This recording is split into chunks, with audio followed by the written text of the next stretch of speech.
Raj TV viewers எல்லாருக்கும் வணக்கம் and welcome to our show சரித்திர நாயகன் சிவாஜி கணேசன். இந்த நிகழ்ச்சியில் சிவாஜி அவர்களுடைய ஃபிலிம் கெரியரில் நடந்த பல இன்ட்ரெஸ்டிங்கான விஷயங்களை நம்ம பார்த்துக்கிட்டு இருக்கோம். அந்த வரிசையில் இன்னைக்கு எபிசோட்லையும் பல சுவாரஸ்யமான அப்டேட்ஸ் உங்களுக்காக காத்துக்கிட்டு இருக்கு. வாங்க நிகழ்ச்சிக்குள்ளே போகலாம். பொம்மை கல்யாணம் 1958ஆம் ஆண்டு வெளியான தமிழ் திரைப்படமாகும். படத்தை தயாரித்து இயக்கியவர் அருணா ஃபிலிம்ஸ் உரிமையாளர் திரு R.M. கிருஷ்ணசாமி அவர்கள். இந்த திரைப்படத்தில் சிவாஜி கணேசன் அவர்கள், ஜமுனா, மைனாவதி ஆகியோர் முக்கிய கதாபாத்திரங்களை நடிச்சிருந்தாங்க. பொம்மை கல்யாணம் படத்தில் இவங்களை தவிர Chittoor V Nagaiah, S.V. Rangarao, Santhakumari, Rushyendramani, friend Ramasamy, Kaka Radhakrishnan, M.S. Sundaribai போன்ற முக்கிய நடிகர்கள் தெலுங்கு சினிமாவிலையும் பிரபலமானவர்கள் தான். பொம்மை கல்யாணம் திரைப்படத்துக்கு பெரிய வரவேற்பு கிடைக்கலனாலும் பொம்மலப்பள்ளி ஓரளவுக்கு வெற்றி பெற்றது.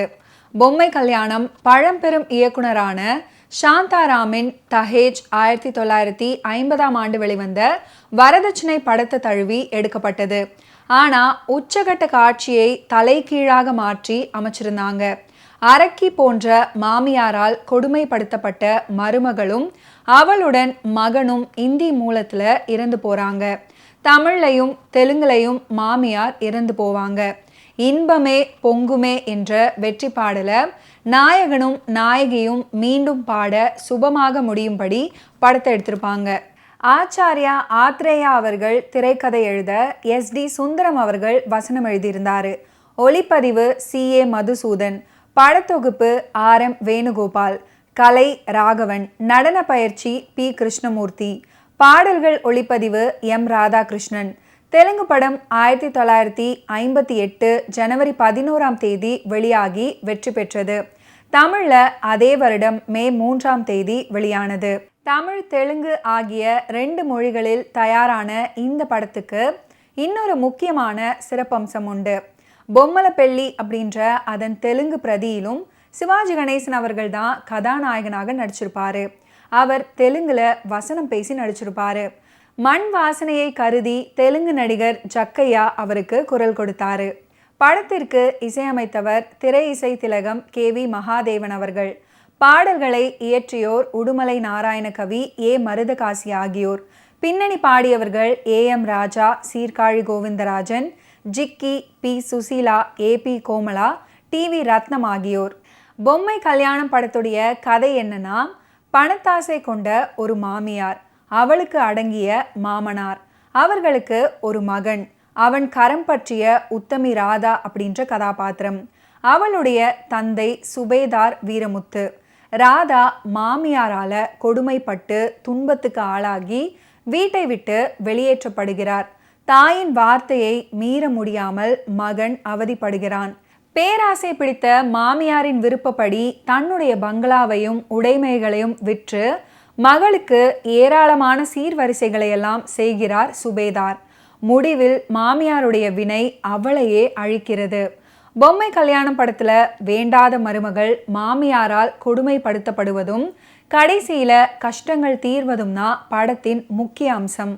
துன்பப்பட்டு கண்ணீர் விட்டு அவதிப்படும் மருமகள் ராதாவின் கதாபாத்திரத்தை நடிகை ஜமுனா அவர்கள் ஏற்று நடிச்சிருப்பாங்க. அவங்கள விட பொருத்தமான நடிகை அந்த கதாபாத்திரத்துக்கு தேடினாலும் கிடைக்காது அப்படின்னு சொல்லும் அளவுக்கு அற்புதமாக நடிச்சிருப்பாங்க. நடிகை ஜமுனா அவர்கள் தான் இந்த படத்தின் உயிர் நாடி அப்படின்னு கூட சொல்லலாம். காதலினால் உள்ளம் வெதும்பி கஷ்டப்படும் போது விரியும் அவரது விழிகள், பிரிவினால் துயரம் கொண்டு கண்ணீர் விடும்போது பொலிவை இழந்து பொங்குகின்றன. ஜமுனா அவர்களின் விசாலமான கண்கள் இந்த இரு வேறுபட்ட உணர்ச்சிகளுக்கும் பொருத்தமாக ஈடு கொடுத்திருக்கும். பொம்மை கல்யாணத்துல தோழிகளோடு ஆடி பாடியதிலிருந்து புருஷன் வீட்டில் மாமியாரின் கொடுமைகளினால் அவதிப்பட்டு கடைசியில புருஷன் மீது உள்ள அன்பினால் மாமியாருடன் உரிமை போர் நடத்தின வரைக்கும் உணர்ச்சி பொங்க மிகவும் நன்றாக நடிச்சிருப்பாங்க. தெலுங்குல முன்னணி நடிகையாக வலம் வரும்போது 1958 சங்கர் இயக்கத்துல NTRம் நாகேஸ்வர ராவும் இணைந்து நடித்த பூகைலால் அப்படின்ற படத்துக்கு நாயகி ஜமுனா மிகவும் தாமதமாக வந்து கடுப்பாக்குனாங்க. 2 பேரும் இனி தங்களது படங்கள்ல ஜமுனா நடிக்க கூடாது அப்படின்னு முடிவு பண்ணாங்க. பொம்மை கல்யாணம் படத்தின் கதாநாயகன் கண்ணனாக நடிகர் திலகம் சிவாஜி கணேசன் அவர்கள் நடிச்சிருப்பாரு. இந்த கதாபாத்திரத்துல நடிகர் திலகத்தின் விசேஷ நடிப்பு கொஞ்சம் குறைவுதான். இருந்தாலும் கால்பந்தை தேடிக்கொண்டு சுபேதார் வீட்டுக்கு வந்து ராதாவை சந்திக்கும் காட்சிகளிலும், அதுக்கப்புறம் சுபேதார் வீரமுத்துவை சந்தித்து திக்கி திணறி பேசும் காட்சிகள்லையும் மிக நன்றாக நடிச்சிருப்பாரு. இதெல்லாம் அவருடைய இயல்பான நடிப்பு அப்படின்னே சொல்லலாம்.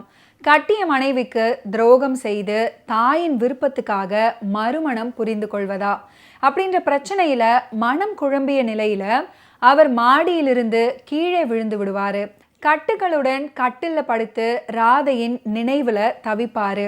அது போன்ற காட்சிகளில் நடிகர் திலகத்தின் நடிப்பாற்றலை பாராட்டாம இருக்கவே முடியாது. பொம்மை கல்யாணத்துல சில மறக்க முடியாத பாடல்கள் அமைஞ்சிருக்கும். அவற்றில் முக்கியமானது அன்பே நீ அங்கே நான் இங்கே வாழ்ந்தால் இன்பம் காண்பதும் எங்கே. மருதகாசியின் வரிகளை AM ராஜாவும் ஜிக்கியும் சிறப்பாக பாடியிருப்பாங்க. அன்பே அப்படின்ற சொல்லுக்கு பல்லவியின் தொடக்கத்திலையும் இறுதியிலும் அமைந்த வேறுபட்ட அழுத்தங்களும் உணர்வின் உருக்கங்களும் அற்புதம். ஓசை சுவைக்காக எங்கெங்கு வரிகளை பிரித்து கொள்ள வேண்டும், அடுத்து வரும் சொல்லை எங்கே உணர்வு பூர்வமாக கொண்டு கூட்ட வேண்டும் அப்படின்றதெல்லாம் மகாதேவனுடைய பழுத்த இசை அறிவுக்கு பக்குவமாய் அமைந்த பண்புகள். தன்னுடைய மனவாழ்வை நினைத்து வசந்த காலம் இத்தனை தானா அப்படின்னு கதாநாயகி கண்ணீர் வடிக்கிறாள். சோகத்தை நேரடியாக சொல்லாமல் இலக்கிய வரிகளில் பன்னீராய் தெளிக்கிறார் உடுமலை நாராயணகவி. ஜிக்கியின் குளிர்ச்சியான குரல்ல ஒரு பிரமிக்க வைக்கும் நாதப்படமாக பாடலை நமக்கு அளிக்கிறார் மகாதேவன். பாஹேஸ்ரீ ராகம் தொடங்கி பற்பல பாகான இனிமைகள் வாகாகவும் உணர்ச்சி வெளிப்பாட்டிற்கு தோதாகவும் அமைகின்றன. வாத்திய இசையின் பக்கமேளம் இறகை தாங்குவது போல மென்மையாக பாடலை ஏந்துகிறது. ஆனால் பண்பாடும் குயிலின் மிடரு மூடி போனதே, பசுமை தரும் தளிர்கள் வாடி வதங்கலானதே அப்படின்ற வரிகள் ஜிக்கிக்கு அறச்சொல்லாக அமைந்து விட்டதோ அப்படின்னு கருத இடமுள்ளது. பொம்மை கல்யாணத்துல 5 பாடல்களை ஜிக்கி அவர்கள் பாடியிருப்பாங்க. பி. சுசீலா அவர்கள் ஒரே ஒரு பாடல் மட்டும்தான் பாடியிருப்பாங்க. அடுத்த திருப்பத்தில் ஜிக்கி அவர்களுடைய வீழ்ச்சியும் சுசீலா அவர்களுடைய எழுச்சியும் தொடங்கிவிட்டது. வக்கீல் வரதராஜனாக கதாநாயகன் கண்ணனின் தந்தையாக வரும் நாகையாவுக்கு எப்போதும் போல அற்புதமான ஒரு கதாபாத்திரம். படத்தில் அவர் இறந்து போவது மாதிரி காட்சி அமைந்திருக்கும். அந்த காட்சியில நாகையாவின் நடிப்பை மிஞ்சுவதற்கு யாராலும் முடியாது அப்படின்னே சொல்லலாம். மிகவும் பிரமாதமாக நடிச்சிருப்பாரு. வக்கீல் குமாஸ்தாவாக நடிக்கும் PD சம்பந்தம் வக்கீலின் பாயிண்ட்டுகளுக்கெல்லாம் இவர் ஒரு பாயிண்ட் அப்படின்னு சொல்லி நகைச்சுவை வேலை பண்ணியிருப்பாரு. வக்கீல் மகன் கண்ணனின் மாமன் மாமி அவர்களின் பெண்கள் முதலிய எல்லோரும் அவங்களுடைய பங்கை சிறப்பாக பண்ணியிருப்பாங்க. ஃப்ரெண்ட் ராமசாமி, சுந்தரிபாய், காக்கா ராதாகிருஷ்ணன் இவர்கள் வரும் காட்சிகள் படத்துல கலாட்டாவாக அமைஞ்சிருக்கும். பிறகு அவர்கள் 2 பேரும் தாடி சாமியார்களாக வேஷம் போட்டு பெண்ணை கடத்தி செல்ல முயலும் போது உள்ள நகைச்சுவை காட்சிகள் ரசிக்கும்படி அமைஞ்சிருக்கும். மாமன் மகள் கண்ணம்மாவின் கதாபாத்திரத்தை நடிகை மீனாவதி அவர்கள் ஏற்று நடிச்சிருப்பாங்க. கண்ணம்மா கதாபாத்திரம் ஒரு அசட்டு பெண் கேரக்டர் அப்படின்றதை தெரிவிக்கும் விதத்துல அவங்களுடைய நடிப்பு பொம்மை கல்யாணம் படத்துல மிகவும் சிறப்பாக அமைஞ்சிருக்கும். பொம்மை கல்யாணம் திரைப்படம் புகழ்பெற்ற இயக்குனர் சாந்தாராம் அவர்கள் டைரக்ட் செய்து தயாரித்த தஹேஜ் என்னும் பழைய இந்தி படத்தின் தமிழாக்கமாகும். அந்த ஹிந்தி திரைப்படத்துக்கும் இந்த தமிழ் படத்துக்கும் உள்ள முக்கியமான வித்தியாசம் 3 இருக்கிறது. ஹிந்தி படத்துல ஏராளமான சீர்களோடு பெண்ணின் தகப்பன் அவள் வீட்டுக்குள் நுழையும் போது அவளுடைய மாமியாரின் தாக்குதலினால் உயிர் பிரியும் தருவாயில் இருக்கிறாள். தமிழ் படத்துல மாமியார் மருமகளுக்கு இழைத்த கொடூரங்களுக்கு தானே இரையாகி விடுகிறாள். சுபேதார் வீரமுத்துவாக நடிக்கும் SV ரங்காராவ் அவர்கள் அபாரமாக நடிச்சிருப்பாரு. படத்தின் முக்கிய கதாபாத்திரமான அவருடைய நடிப்பிலும் முதன்மையாக இருக்கிறார் அப்படின்னே சொல்லலாம். SD சுந்தரம் அவர்கள் படத்தின் வசனத்தை அழகாக அமைச்சிருப்பாரு. பாடல்களை உடுமலை நாராயணகவி அவர்களும் மருதகாசி அவர்களும் எழுதியிருப்பாங்க. பாடல்கள் எல்லாம் சந்தர்ப்பங்களுக்கு ஏற்ற மாதிரி மிகவும் நன்றாக அமைஞ்சிருக்கும். இன்றைய காலத்தில் இருக்கும் முன்னணி நடிகர்களுக்கு வில்லியாக நடிக்கும் திறமை வாய்ந்த நடிகைகளில் ரம்யா கிருஷ்ணன், வரலட்சுமி சரத்குமார் அப்படின்னு பல நடிகைகள் இருக்கிறாங்க.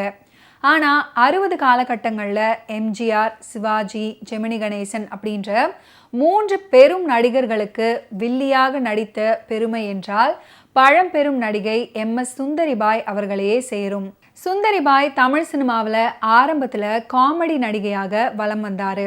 அதுக்கப்புறம் வில்லி கதாபாத்திரத்தில் நடித்த இவங்க கிட்டத்தட்ட 300 திரைப்படங்களில் நடித்து அசத்தி இருப்பாங்க. பெருந்தேவி அப்படின்ற வில்லி கதாபாத்திரத்தில் MS சுந்தரிபாய் அவங்களுடைய நடிப்பை அற்புதமாக நடிச்சிருப்பாங்க. ஓகே வியூவர்ஸ், இன்னைக்கு நிகழ்ச்சியில் நடிகர் திலகம் சிவாஜி கணேசன் அவர்களுடைய ஃபிலிம் கெரியரில் நடந்த பல இன்ட்ரெஸ்டிங்கான விஷயங்களை நீங்கள் பார்த்து தெரிஞ்சிருப்பீங்க. அடுத்தடுத்த எபிசோட்ஸில் சந்திப்போம். நன்றி, வணக்கம்.